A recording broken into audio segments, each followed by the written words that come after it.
dan salam sejahtera bagi kita semua. Halo semuanya, selamat datang kembali di Semansa Talk, menambah wawasan dengan obrolan yang menginspirasi. Bersama aku, Adinda. Dan aku, Julie. Kali ini kita akan mengobrol-obrol seru nih tentang bagaimana sih caranya survive di lingkungan SMA. Nah, dengan kata lain, hari ini kita akan belajar bagaimana caranya survive di dunia SMA supaya prestasi kita tuh bukan hanya di dunia sekolah saja, tapi juga di luar sekolah. Oleh karena itu, kita telah kedatangan salah satu narasumber yang spesial kali ini, yaitu salah satu siswi berprestasi di sekolah kita, yaitu SMAN 1 Losari. Nah, ini dia bintang tamunya. Halo everyone, kenalkan nama aku Naysila Suryadisti, biasa dipanggil Adisti. Aku merupakan siswi dari kelas 12D. Adisti ini punya banyak sekali pengalaman dan juga prestasi loh, yaitu solo menari memperingati Hari Tari Sedunia, Putri Tari Indonesia tahun 2024, juara 3 Indonesia International Culture tahun 2024, FLS 2N 2019, Indonesia World Dance Festival, Pavilion Indonesia di Expo 2025, dan Kaman Joget yang diselenggarakan di Antip. Nah, bukan hanya prestasinya tuh bukan hanya pada dunia seni, tapi juga pada dunia pencak silat. Nah, Kak Adis itu mendapatkan 20 medali emas, 8 perak, dan 3 perunggu dalam kompetisi pencak silat. Luar sekali ya. Nah, dari yang tadi dibacakan oleh Kak Julie, ada satu yang menarik nih untuk kita bahas sekarang, yaitu Putri Tari Indonesia tahun 2024. Kalau boleh tahu itu perjalanan menjadi Putri Tari Indonesia itu seperti apa sih, Kak? Kayak mendapatkan sampai bisa mendapatkan slam itu merupakan perjuangan yang pasti melelahkan dan capek ya. Kira-kira bisa diceritakan nggak barangkali nih viewers kita ada yang tertarik untuk mengikuti jejak Kakak seperti itu? Untuk pertama aku tahu ada dunia pageant itu dari pelatih sanggar aku gitu. Tapi dari situ aku mikir kayak nggak mungkin aku bisa sampai ke tingkat nasional, ke dunia pageant, apalagi aku first time kan masuk ke dunia pageant. Betul banget. Terus di sisi lain aku juga didukung sama keluarga aku, teman-teman aku, lingkungan aku.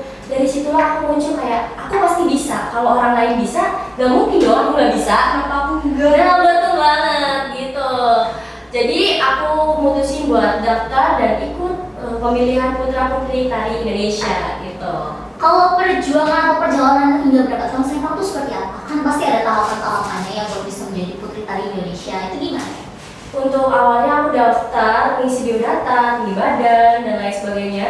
Dan yang terakhir itu aku dikasih challenge membuat video tari. Koreografinya itu dari pihak sananya, aku cuma bikin dan upload.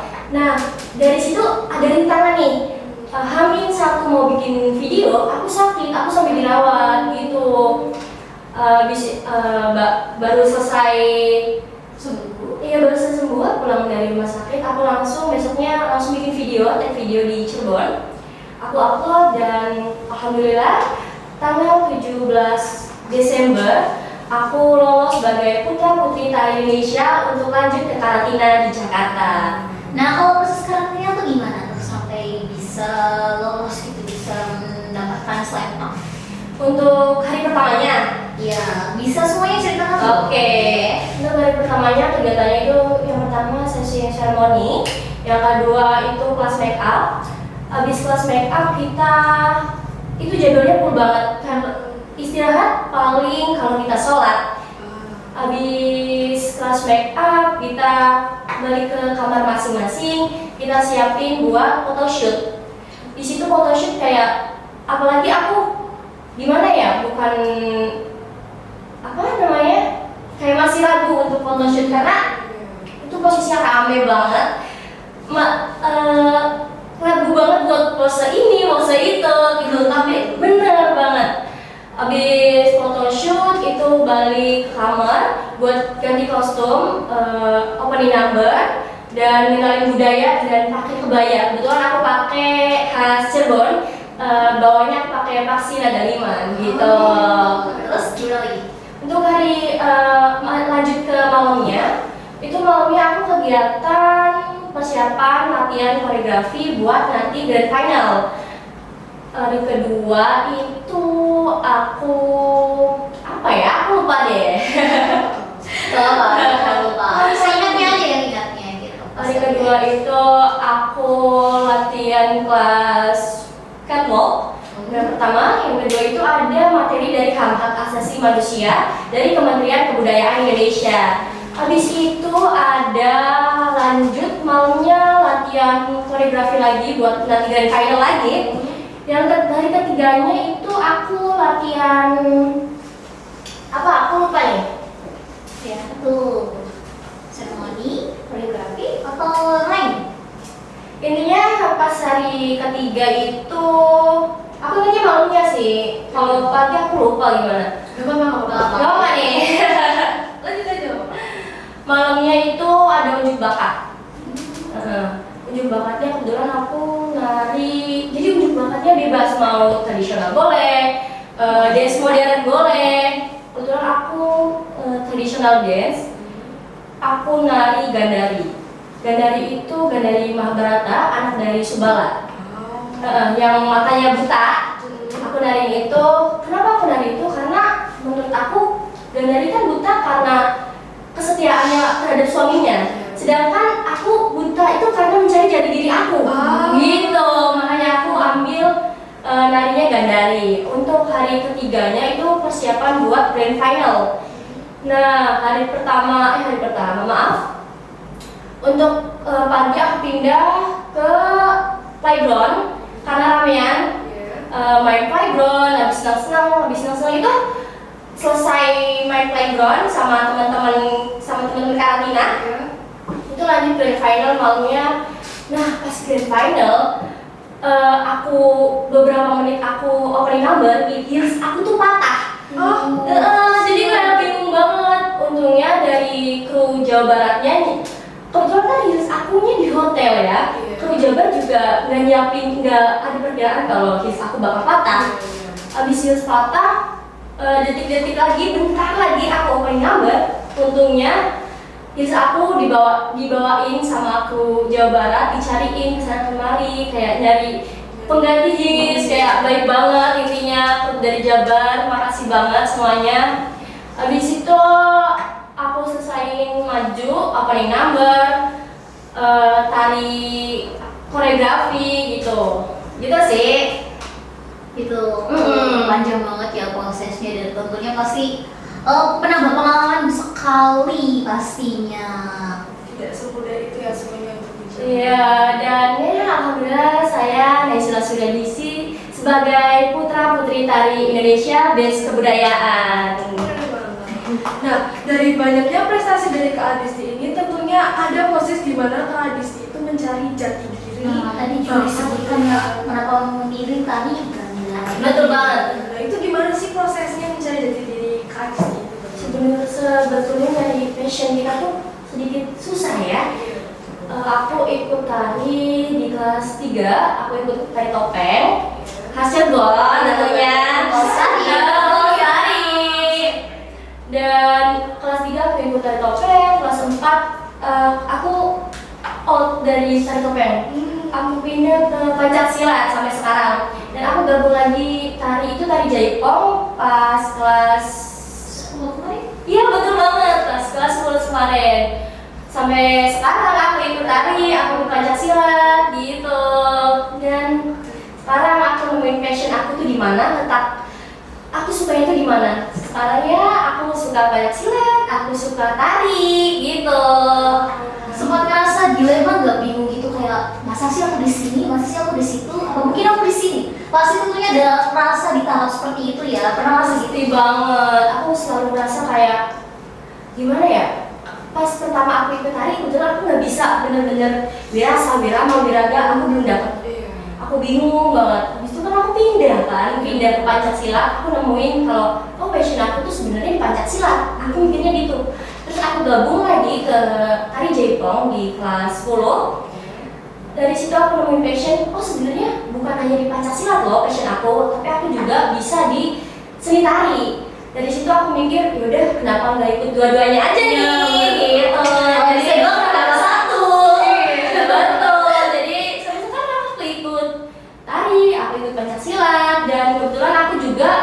weekend jam 8 aku ikut les renang, kebetulan aku ikut les gitu. Sibuk banget ya. Padat banget. Padat banget. Kalau Betul. orang tua sih gimana? Ngedukung nggak dari kecil? Pasti ngedukung banget. Pendukung aku dari kecil tuh tentunya mama aku. Oh iya, mama tercinta. Betul banget. Mention dong mamanya. I love you. Kalau Kak Juli sendiri ngerasa udah nemu jati diri belum?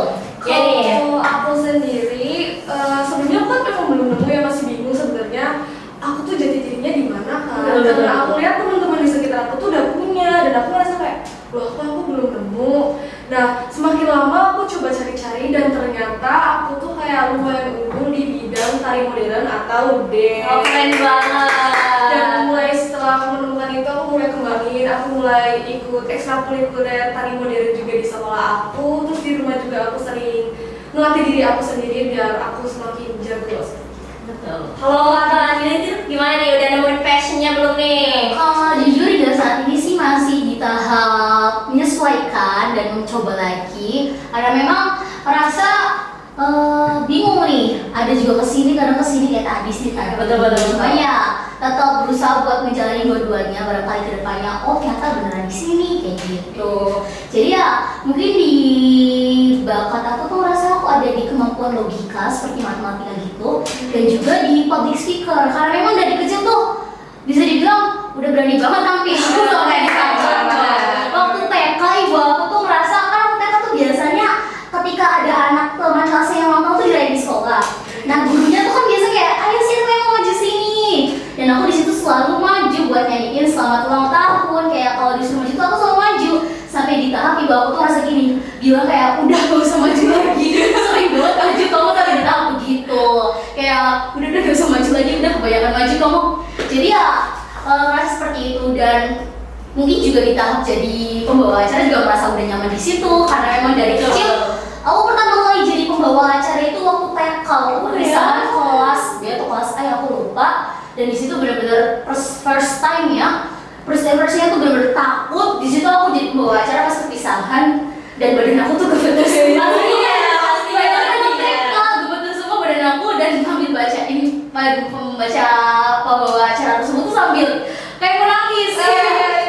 Suaranya udah gemeter ya, dia kayak gitu. Aku juga bener kayak gitu, sama. Udah bener-bener kayak masih inget banget rasanya kayak gimana waktu pertama kali. Tapi ya untuk sekarang ya sudah mulai terbiasa, jadi ya udah santai, udah terbiasa gitu sih. Oke, keren banget ya.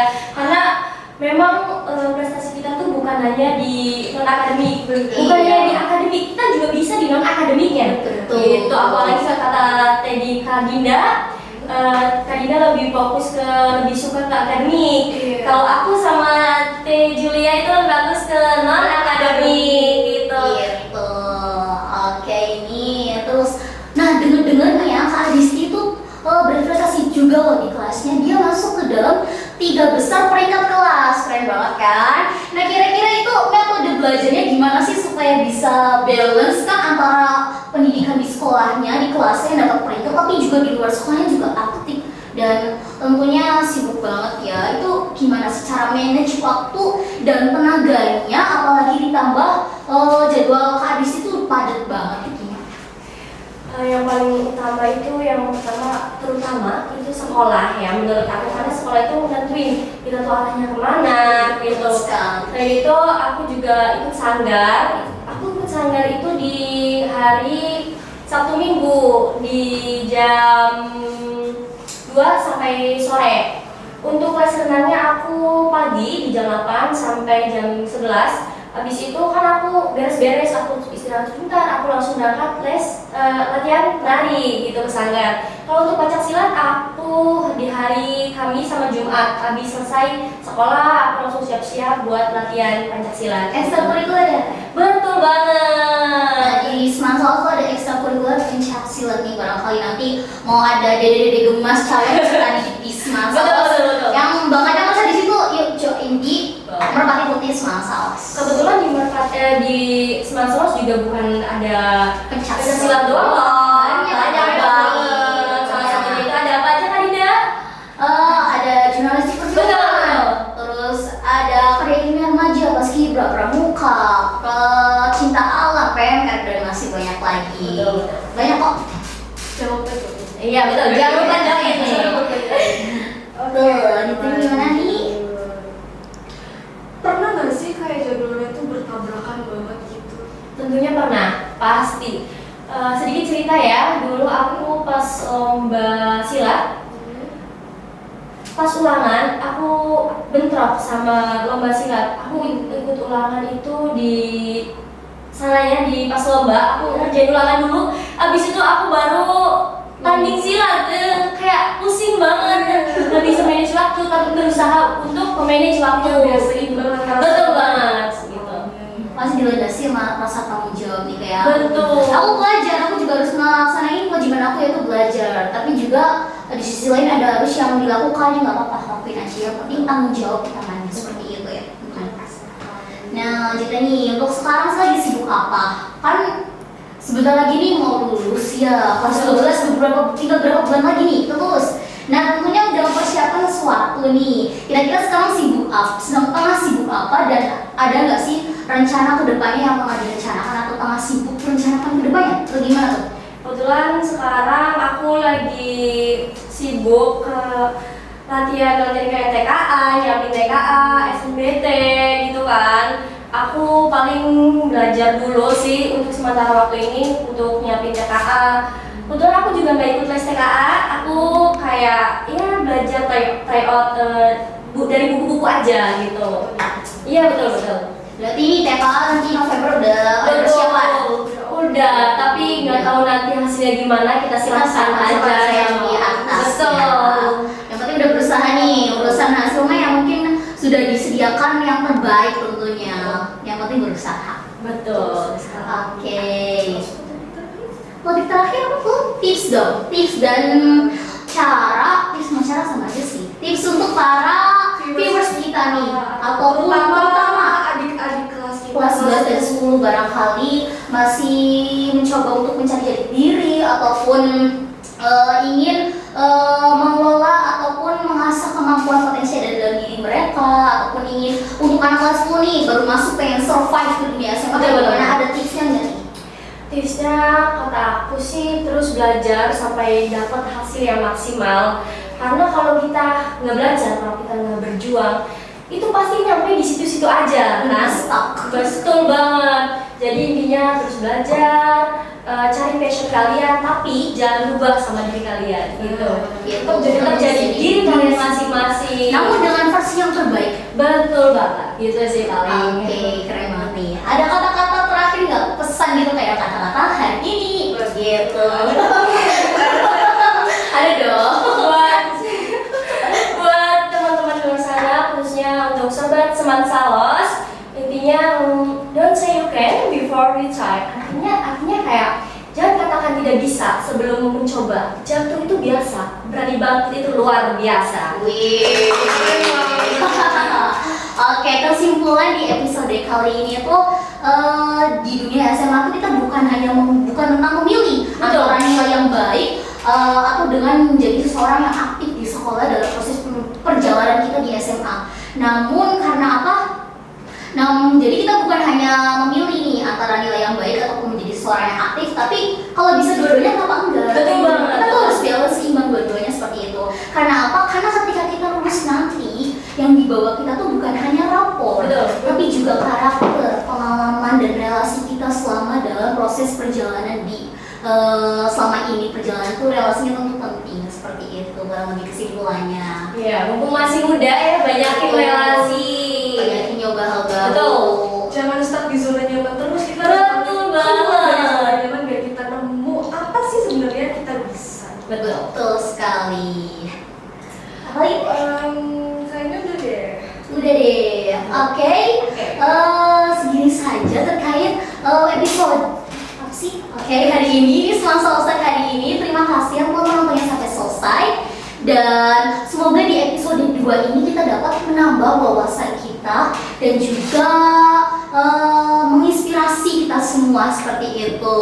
Terima kasih juga untuk Kak Adisti yang sudah Terima kasih datang. kembali. Selasa untuk hari ini. Betul sekali. Oke, aku Adinda. Aku Juli. Aku Adisti. Kami pamit undur diri. Terima kasih. Sampai jumpa di Smart Talk episode selanjutnya.